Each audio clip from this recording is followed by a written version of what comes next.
Hello, everyone. So today the topic is going to be about Flutter and trying to standardize it so that you don't have to maintain as many services when you're doing it for tons of people.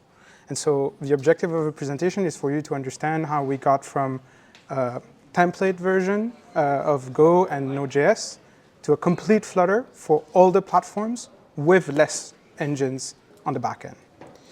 So let's start about me. So wait. So that's going to be the contents of this presentation. So basically who I am, what we're doing, the technologies involved, and then how we went from server-based Go templates to a pure Flutter at-scale implementation for everyone, discuss kind of the problems, the advantages, and then we're going to go into the code. So why we're using bloc, why we're using different auth providers, why we're using some certain code abstractions. And then finally, what can make it possible on the backend side provided by the open source Ory solution. So that's going to be the last topic if you guys want to re-implement some of the aspects of the logic for you guys to be able to do it as well. This is kind of a challenge, but Ory provides a base version of the services, and we kind of completely rewrote it to be block-based. So who I am, I'm a former security pen tester and infrastructure pen tester, and I built my own group called Pvotal, and we're making a product that's going to be available next year that standardizes what we've been doing in digital transformations to be available for everyone. We're planning Q2 2025, and it instantiates or re-instantiates Google Cloud to be as we do it in completely infrastructure as code. So it standardizes any large number of projects to use a certain structure that we think will fit most companies in terms of build, networking, private networking, APIs, security, logging, tracing profile, most of the things you want to do in the cloud without you having security engineers and network engineers and infrastructure engineers and deployment engineers to do it. This kind of solution is called, we're mentioning it here, is called cloud native management and platform engineering, and our version of it is called company platform engineering. And using this approach, we hope people are not going to be kind of fighting between infrastructure as code and manual deployment, because our objective is once you put enough automation, there's no that kind of aspect of fighting between partially automated, more advanced automation and manual work will no longer exist, because all the state management and all the management at scale of all the security will be easier via those templates. So that's what we're currently doing with governments, and we want to make that available to the larger public in Q2 next year. And what does it manage? It manages mostly VMs, GKE, and Cloud Runs. GC, the VMs, and the Kubernetes use service meshes. And in that service mesh, they use MTLS, all the security features. And you, as developers, need to configure only who talks to who. We do all the rest, because we think that's way too complex. And management of a Helm is also too complex. And so we want to provide a solution abstracting quite a bit of this, and it's coming next year. So that's why we're doing the Flutter simplification, is because we want to also provide that part of a package for everyone. So some of the tech stacks, as mentioned, we do everything in Flutter Dart in frontend now. There's no more outside, I think, public website. There's nothing in not Flutter Dart. We use kind of a bit of GitHub action now that we're re-standardizing before we're using Tekton. Bitwise for mobile builds. Deployment, it's mostly Golang with gRPC, using our custom deployers that we're also going to make available. It uses Google PubSub to go through networking boundaries so that the networking is super isolated. On the infrastructure orchestration, it's using a lot Google Cloud Build now with our custom management of it, with Kubernetes and artifact registry. And on the backend side, you guys shouldn't care about, because once you get kind of a backend analytics, it becomes our consulting gig. The products that are going to make available in InfoStreams are going to have four big kind of sections that are going to be co-orchestrated, and you just put the manifest, and we do quite a bit of the rest.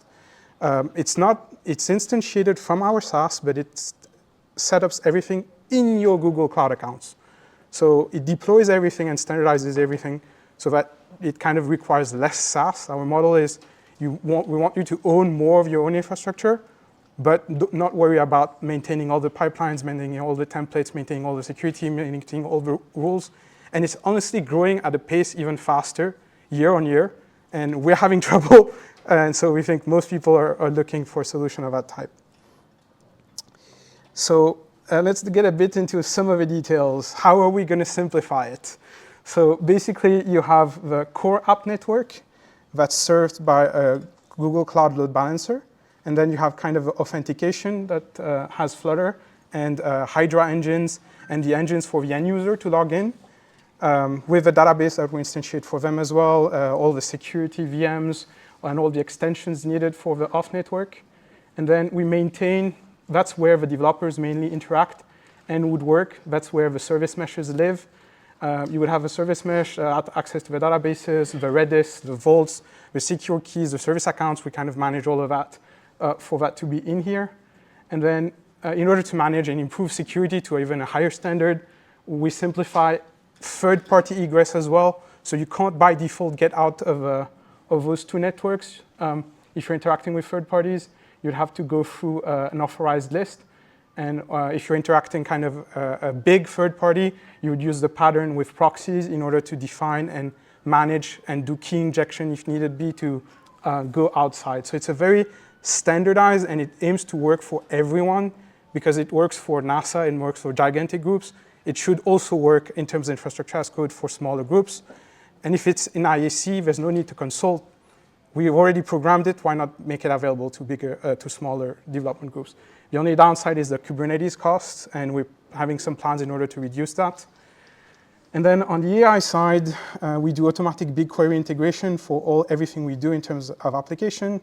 And we're using Vertex AI or Mojo pipelines now instead of Python 3.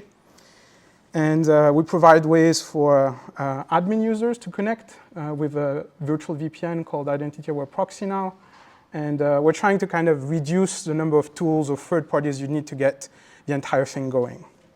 So given that we have kind of this context and we want to simplify it at scale, we need the less number of moving parts from our side to support the clients. So that's why we did this effort on the Flutter side. Basically, what we had before is kind of a huge Go template engine with Go templates managing Node.js and JavaScript and JSON, and you had to manually template for multi-language, rewrite the UI whenever those users or these groups wanted some customization, remove an authentication method, add an authentication method, change an image, change the settings. It was painful. So as a group that wants to prone higher quality UI and more standardization, it would still do quite a bit of interactions, that engine, with the Kratos login engine that you can see here. It has a public port, and the engine talks to the admin port. So that was kind of a security issue as well. If this was getting compromised, it would compromise the other two as well, because it was talking to the admin port.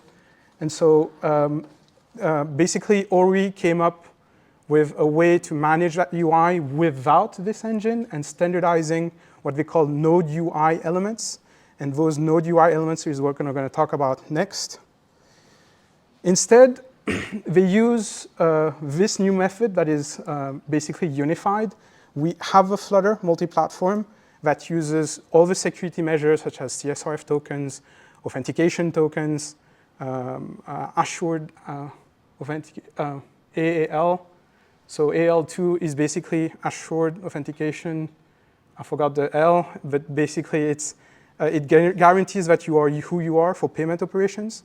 And so this is kind of a new method of managing authentication. It's not validating once. It's making sure that you have MFA on top of having been authenticated once to make sure that you're doing an operation as yourself. So the Kratos engine does standardize this and allows us to do that. And I think the API was published around March of this year. So we started as soon as it got out, the implementation. And that's what we're going to be presenting next. It provides a strategy for passkeys. I don't know if you guys are familiar with passkeys, but passkeys is kind of the new way of managing authentication without passwords. So your hardware basically stores the keys. And there's an older version now called WebAuthn, and it doesn't have discoverable credentials. It doesn't have conditional UI, but the passkey does. The passkey is kind of a more standard now. It's provided by Google, by Apple, and a few others, directly built-in features for your hardware to be supporting it, your browser to be supporting it. And it doesn't have retrocompatibility, but WebAuthn, in a sense, has better retrocompatibility. So next, we're going to get into the bit more code approach and look at how it appears once we get into how it's actually being used. So here's basically, let me show again. So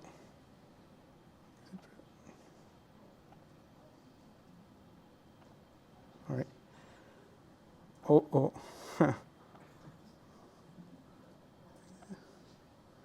So basically, we have the blocks to the side. So that's kind of a main rewrite is we use the block event management structure in order to manage and use things asynchronously.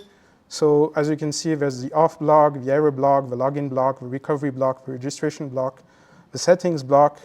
And then kind of a big other thing is trying to manage an abstraction between the provider and the repository layer. The repository layer allows you to define, for example, here we can see the different repositories. You have the auth repository and the base auth. The base auth represents what we want to have as basically the class that represents authentication to web or mobile, and the support wants to be and have kind of a base class that supports both. So we can see there's a create login flow with the AAL authentication, if it's simple or not, if there's a refresh, if there's a login challenge needed, and then all the standard methods that you would need to implement this use case. And as you can see there, afterwards, there's functions for session token management, cookie management, update the registration flow, update the login flow, update the recovery flow, and so on and so forth. I'm not going to go too much in depth. The part that might be more interesting from a development standpoint is the node management. That's kind of the core of the thing for it to work. It passes standard objects, part of a node UI mechanism, and then they standardize it, so then you interact from your web to the backend with JSON. You pass the CSRF tokens, and you pass the node JSON objects, and that's what allows you to interact and pass new flows, errors, messages between the Ory engine and then the front end that is common to both bases. And so basically, that's what's interesting is I kind of built this UI nodes with a name and a value. We're creating the settings flow, and those settings flows also use the kind of a node management. We can have a quick look at the storage provider. Basically, we're using secure storage that we implemented on top ourselves in order to be common between web and mobile. We use basically, the provider really gets into the implementation for web. So that's the base auth provider. It's the base class. And then we have the real one that actually implements the DO logic, the connection logic for web, the implementation of the storage provider, the different functions such as get current session information. This one really implements, usually that's when you get into the real nitty-gritty, is when you go into the different providers. And then it details the error responses, what if the response contains objects such as session AL2 required, when we're creating the login flows. And I won't bore you too much in the details. It's to show kind of the logic.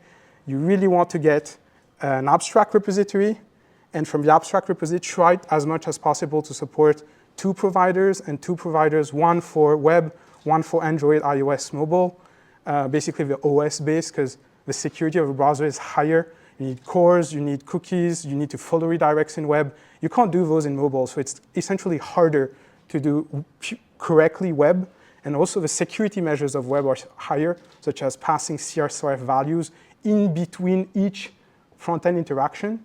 So this is done by default by the library once you start correctly using a block structure.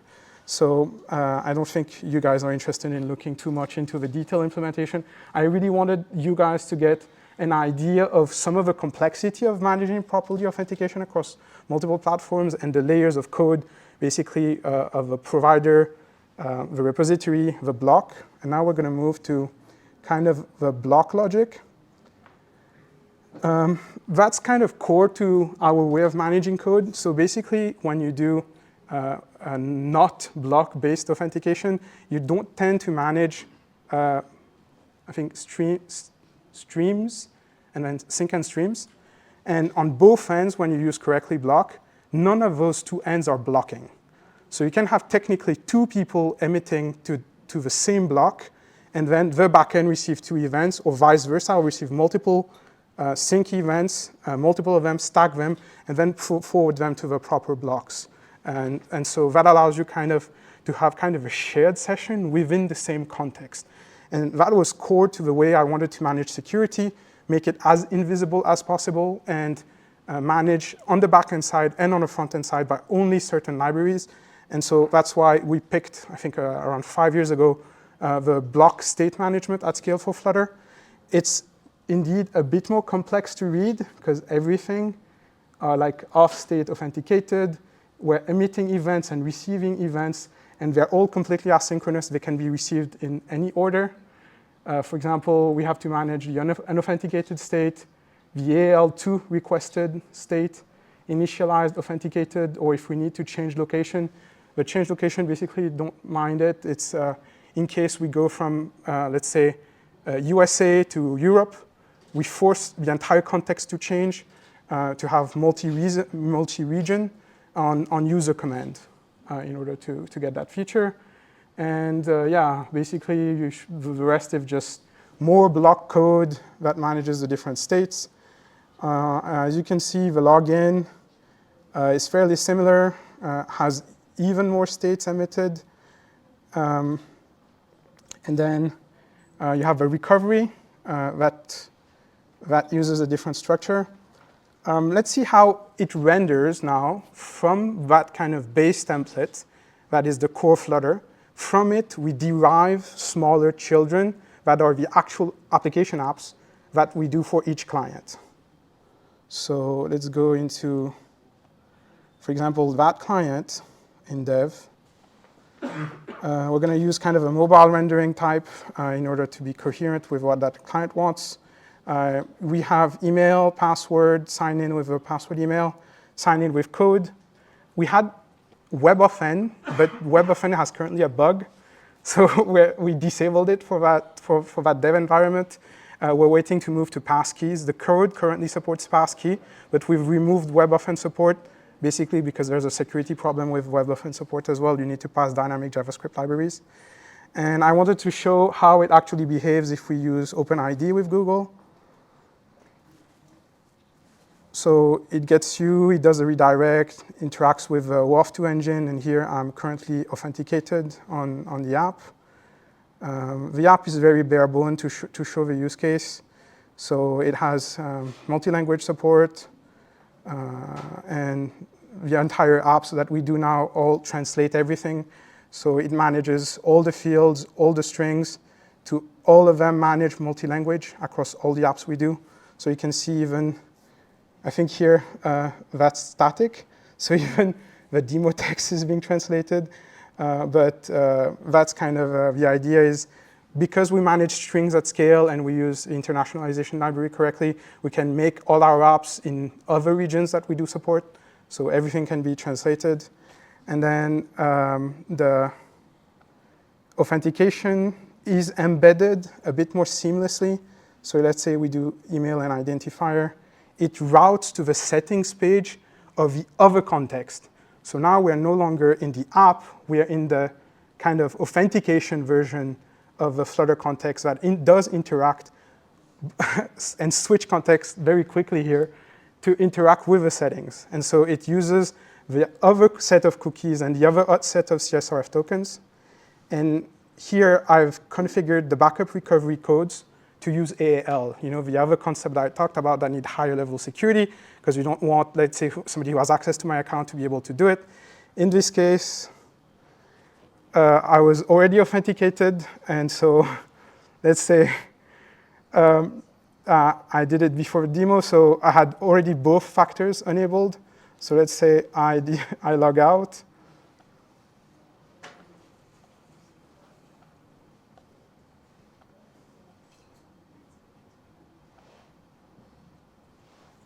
I think I would need to clear my cookies too, because Storage.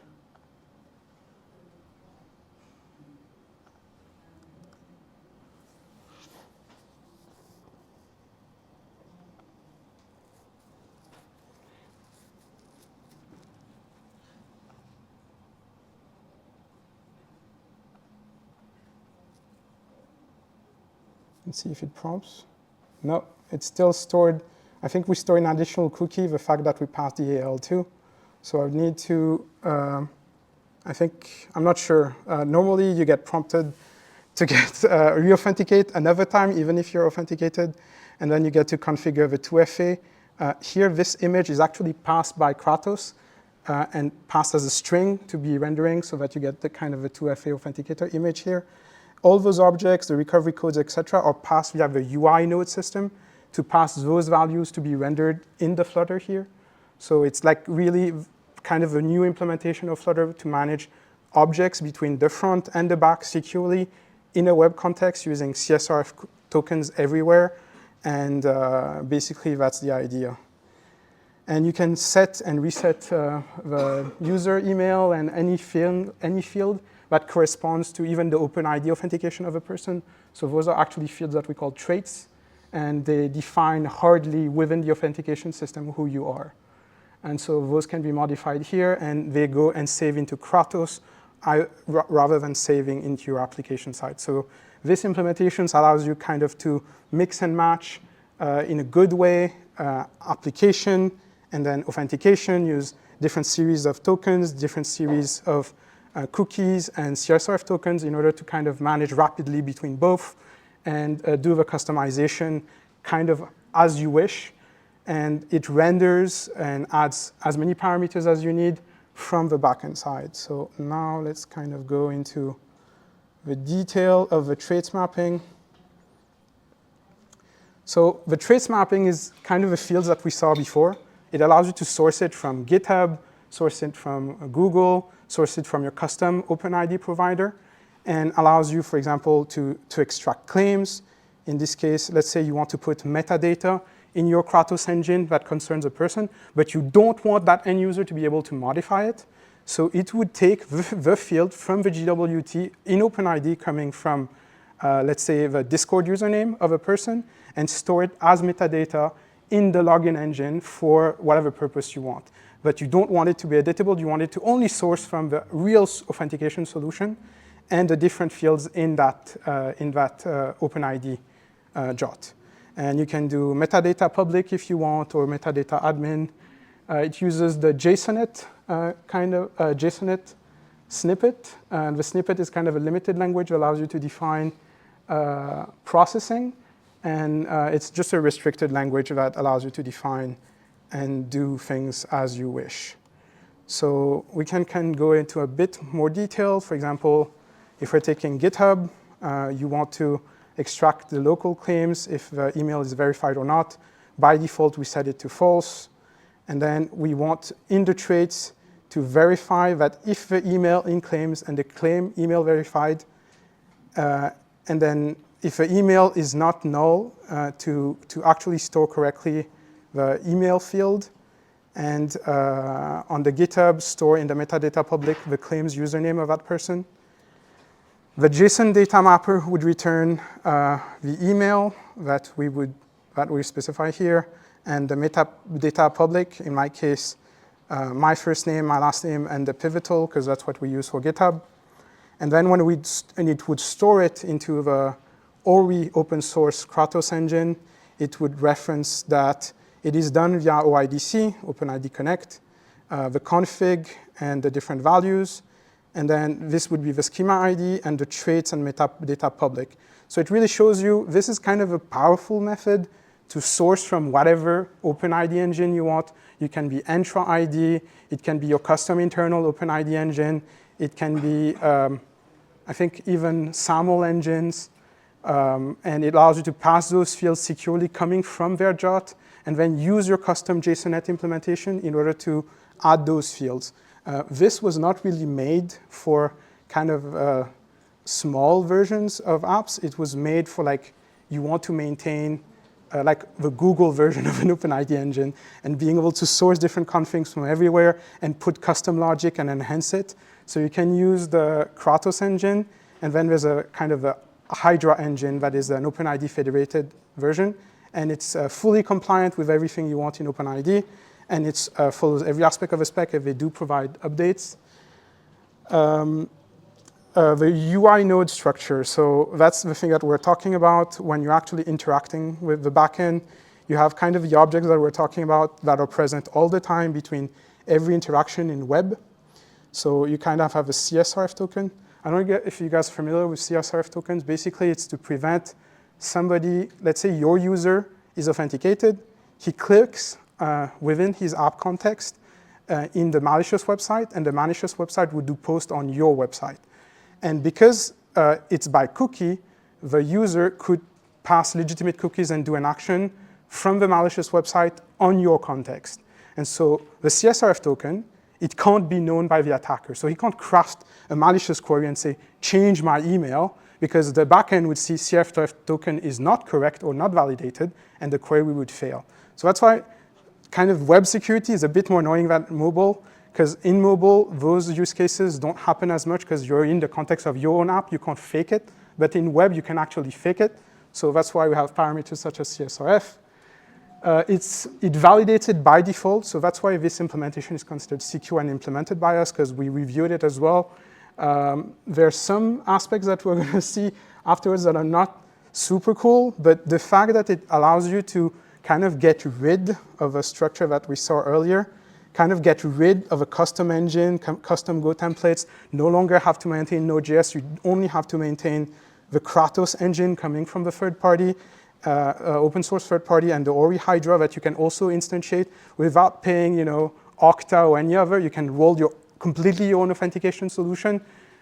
Basically, we're competing in an OSS way with Okta if you're not going for advanced authorization use cases.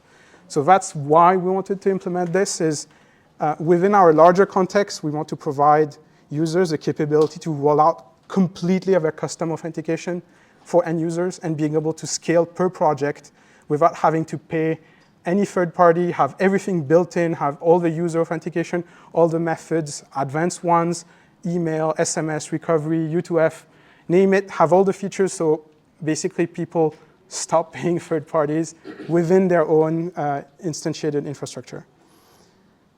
And so let's talk now very quickly about the message structure. So we have kind of well-defined message structure for login. It has kind of this structure with 101, for logout 102, and multi-factor registration. And so the different message categories. Why am I talking about this? Because the messages are standard, and there's a unique code for the messages. So you can even think about taking the code and then replacing whatever Kratos gives you to put to do internationalization on the error message as well.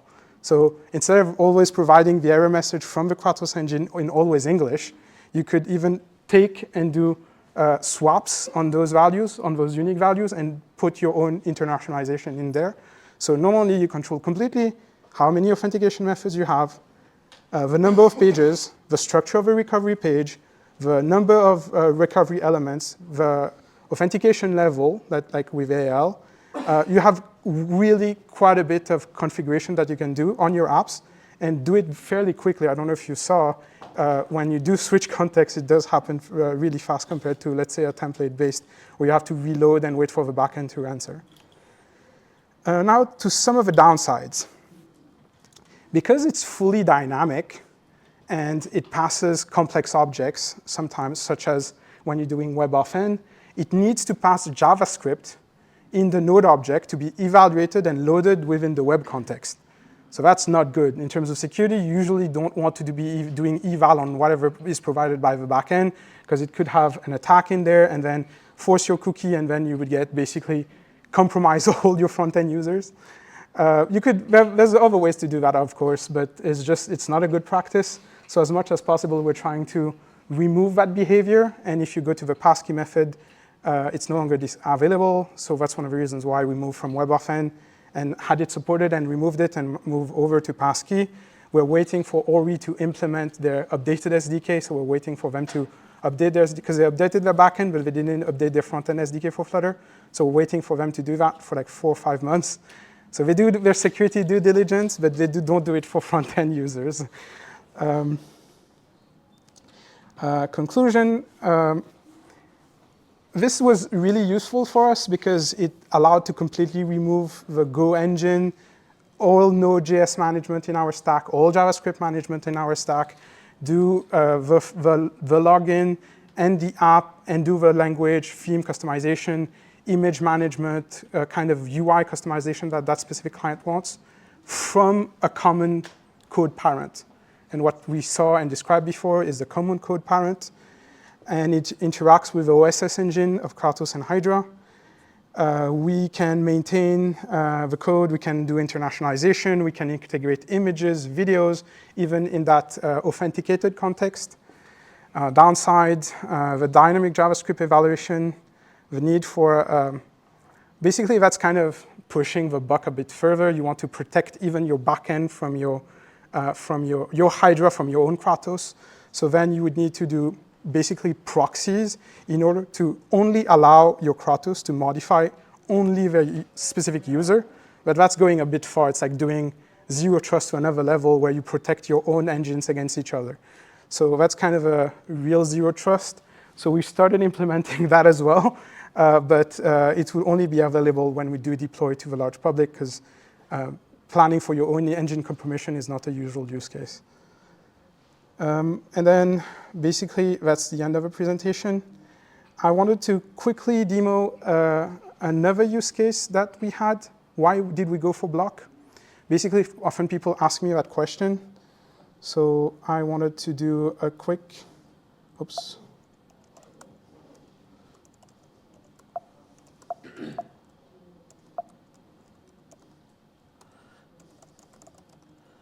And then, so we're doing it in web.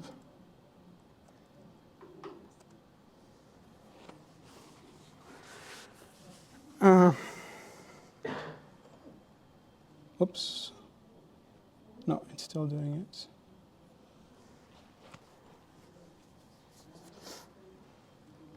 So the idea is to look into a bit more complex implementations.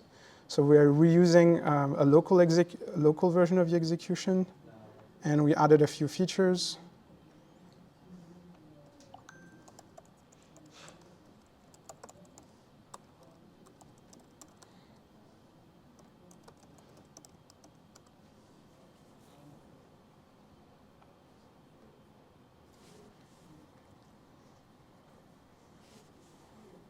So it uses the dev environment to authenticate me.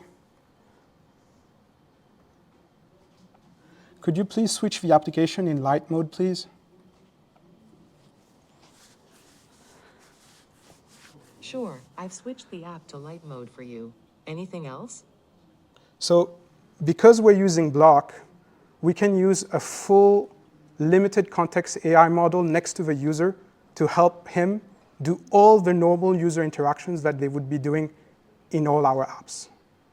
So, and it's not an arbitrary function load. It uses cloud function calling. So it only uses the functions that are defined within the bloc context and allow us to transform all our apps to do every single user query that they normally do, except command it with voice. And you could do stuff like, what is my first name and last name in my profile?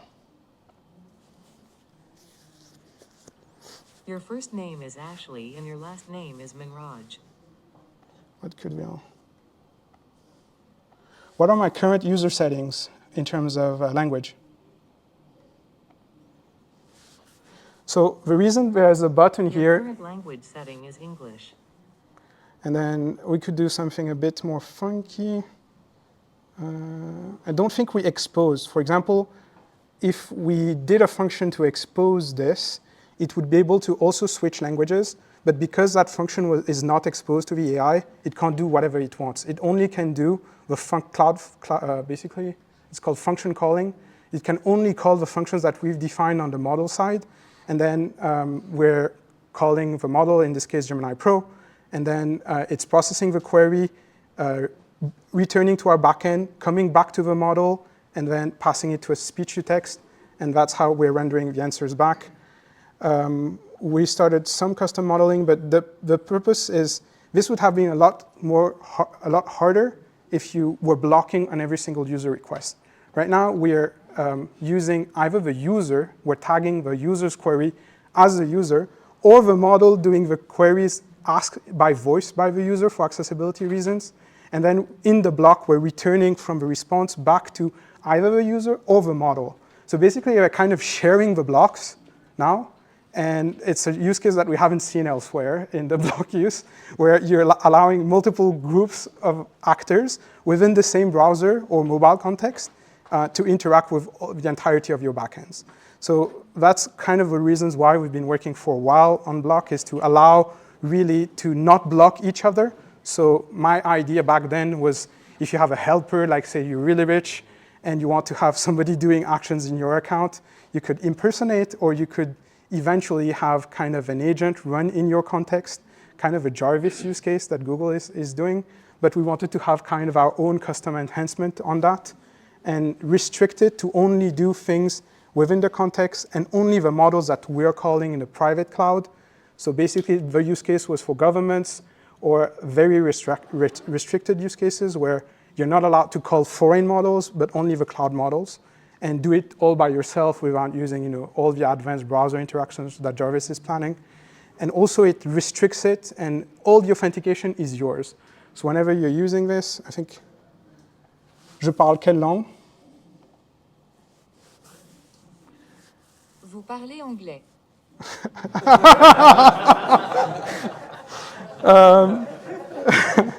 So it can also do multi-language. So I think it speaks like 15 languages right now. So we did it as a proof of concept for accessibility for governments, because you don't want people that have basically visibility and eyesight problems not to be able to interact with your websites. And we did it for another reason. Is like, let's say you have tons of product definition, tons of templates to fill. You want to allow the model to just converse with it, and it pick the proper template, pick all the fields, and just ask you for submission. And that's cool because we're in block, so we can even block on certain steps and only allow it to continue once it passed a human review. And so that's kind of our intent behind, and the large scale idea was to permit that at scale. And that's the cool aspect now that you've built all the complexity to do block and all the state management, now you can start doing a bit more funky things, such as AI integration at scale, surveil if you're in web or mobile, use the same API, surveil if you have a storage method, if you're online or not, and use higher level cognitive complexities on top of a block structure.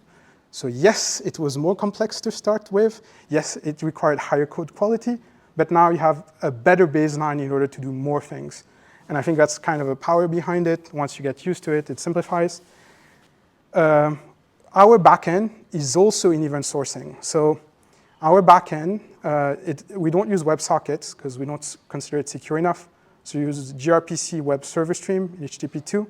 And so all the responses, when you do interact with our backend, it uses basically a query, a command, and then you get a server stream response by the backend. And so it doesn't have to be immediate. It could be change my profile. It takes 20 seconds because it's processed by an LLM.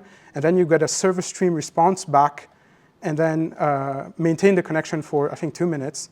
And then you get a response at any point, and you would get a notification that it indeed happened. Nothing needs to be synchronous.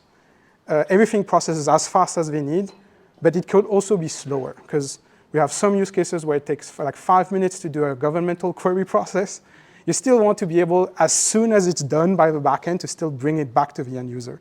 And so we made that block structure with event sourcing in backend in order to provide kind of that capability, any response, anytime, without pulling the backend. Because if you start pulling, you get too many requests from end users. Here, it uses a server stream, and the server stream is a different technology, a bit more similar to WebSocket. I think in this website, it's HTTP3 and gRPC web over HTTP3, because we're using the Google load balancers. And basically, that's the use case. So hope you enjoyed. Any questions?